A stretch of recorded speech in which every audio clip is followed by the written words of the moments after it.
Get in there, my son! That was not the 4S Traxxas Rally build that you're about to see in this video. That was the stock car running maximum acceleration on 2S with the optional speed gearing fitted. The 4S car has a little bit more poke in it, a bit like this.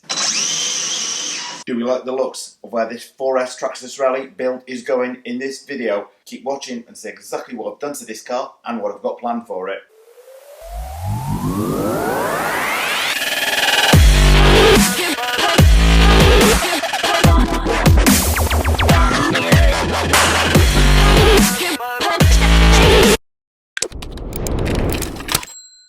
So welcome to my 4S Traxxas Rally conversion. Traxxas don't as yet make a 4S car other than the awesome Traxxas Max, but I don't really want to be taking this motor and ESC out of here when I have this 4S Armour motor and ESC, as typically you would find installed on a 4S Armour Outcast or a 4S Creighton.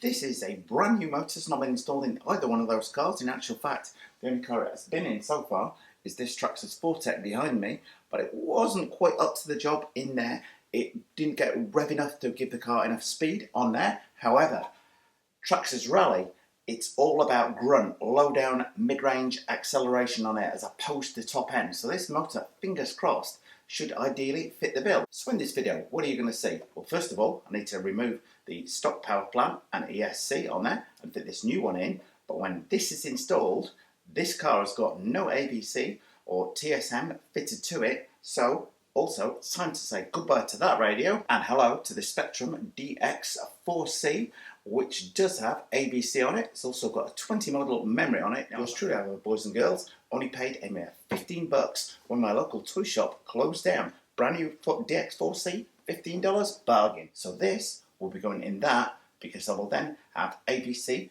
fitted to the car. So as you can see, I'm not afraid to mix and match between brands. I just like good RC cars. Anyway, let's get straight down to it. Now the first thing I'm going to do is strip out all the stock electrics. After that, I'm going to fit this 76 tooth spur. Current one is 83 tooth on there. Then I'm going to fit a 25 tooth pinion. But Richie, you've already fitted a 25 tooth pinion to this car. Why do you need another one? This one has got a 5mm shaft to marry up with a 5mm shaft on this 4S Armour motor.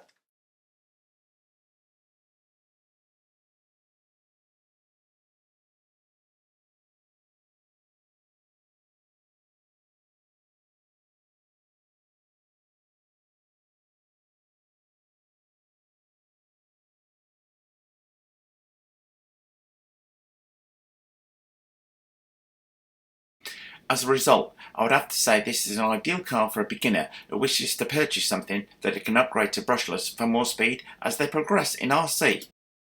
So there we are, that's all the existing electrics removed. Next thing I'm going to do, change the spare gear over for the new one and fit the new electrics back in. Now if you're wondering what I'm going to be doing now I've taken all the old electrics out of the car, well I'm going to reuse these in my Traxxas Stampede 4x4 a builder's kit. Now, if anybody is wondering how you change the spur gear, you're looking at this thinking it all looks complicated.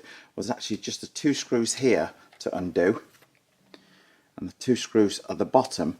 Then the whole of the rear suspension should pull back, enabling me to slide the spur gear out of the back. Super simple spur gear change. You only need to remove 4 screws in total. That comes away in one piece.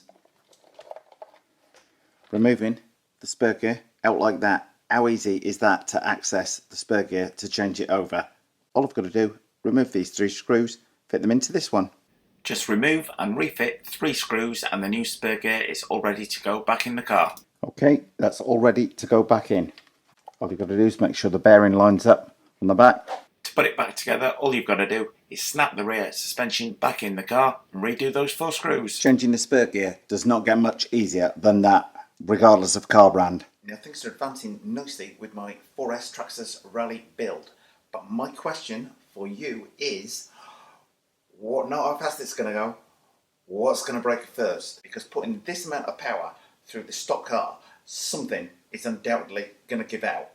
My betting is possibly that plastic spur gear. Second would be possibly one of the drive shafts, but that would depend on what terrain I'm driving it on. I think I'm going to be able to push it fairly hard on blacktop and loose gravel, but longer grass might cause it a bit of an issue on that. So have your guess in the comment section right now as to what part you think will break first with all this power in there. See, it's not all about the speed. Okay, new motor nearly ready to go in. To anyone doing this, to anyone copying this and fitting the same motor on here, you need to bear in mind this heatsink slides over the end of the motor. If you look there, the gaps there, it doesn't pop round like some of the heat sinks do. Whoa, we got a Richie whoa moment. Let me get the camera down and show you why. And you'll note the heat sink is not on the car.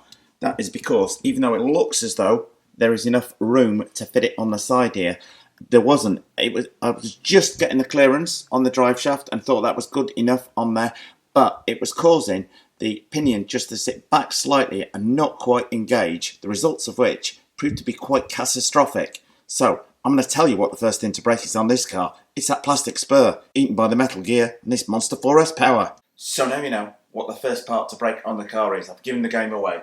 It was the spur gear.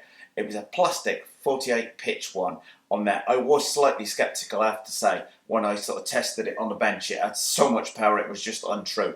But with the gear mesh being slightly out with that heatsink on the car, the thing just stripped in about 6 feet outside. It just floored it and that was it. The teeth were just gone and I knew it was gone. So I should have done what I did on my previous Traxxas rally and fitted the 32 pitch gearing. Had I read the instruction booklet again, like I didn't do on the first rally car I would have remembered that. Now when it comes to swapping over the gears to move away from 48 pitch to 32 pitch, you can't simply take this part off of the existing drivetrain on there. You have to buy this Traxxas slipper clutch, which is actually quite reasonably priced, $20 for that whole assembly on there. Comes complete with a 54 tooth spur gear on there. I've already got 52 tooth and a 50 tooth spur gear which I can play around with on there, and I'm going to be fitting that in combination with a 20 tooth pinion on there. So let's get in and get this thing rolling. Well, swinging it around to this side so you can see what I've done. Got the motor in place. If that gets a little bit too warm, I'm going to fit a fan to it.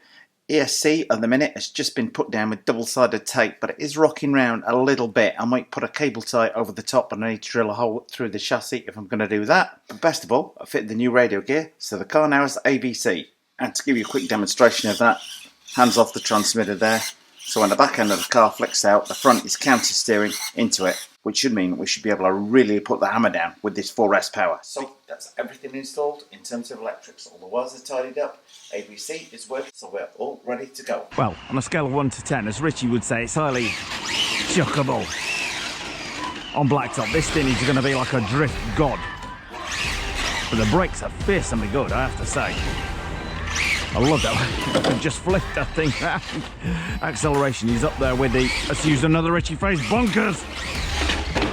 Oh, wheels up. Sun always shines on the righteous. D-boots on, 4S.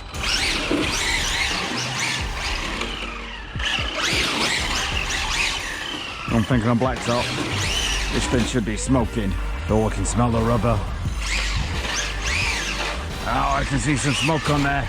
Probably not coming out in this light. Donut time.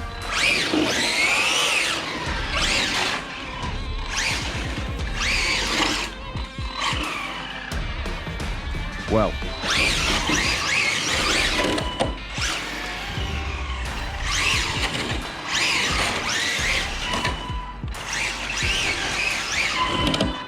Good brakes. Very good brakes.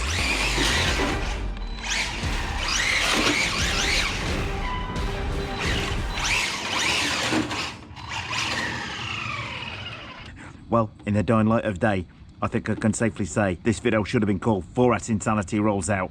I have a feeling on blacktop tomorrow I'm going to get these D-boots absolutely smoking like crazy. Particularly the battery is dying down a bit, but the punch level and grip on these things is something to be believed. But overnight I'm going to sort that handling out to stop it diving too much under braking. I'm going to stiffen the front springs, bit of thicker shock oil all round I think. So you don't want to miss that video, then don't forget to subscribe guys. Well, thumbs up if you like this video guys. Post any comments you might have in the comment section below the video and hit the circle below to subscribe. And if you do hit the circle, don't forget to hit the bell.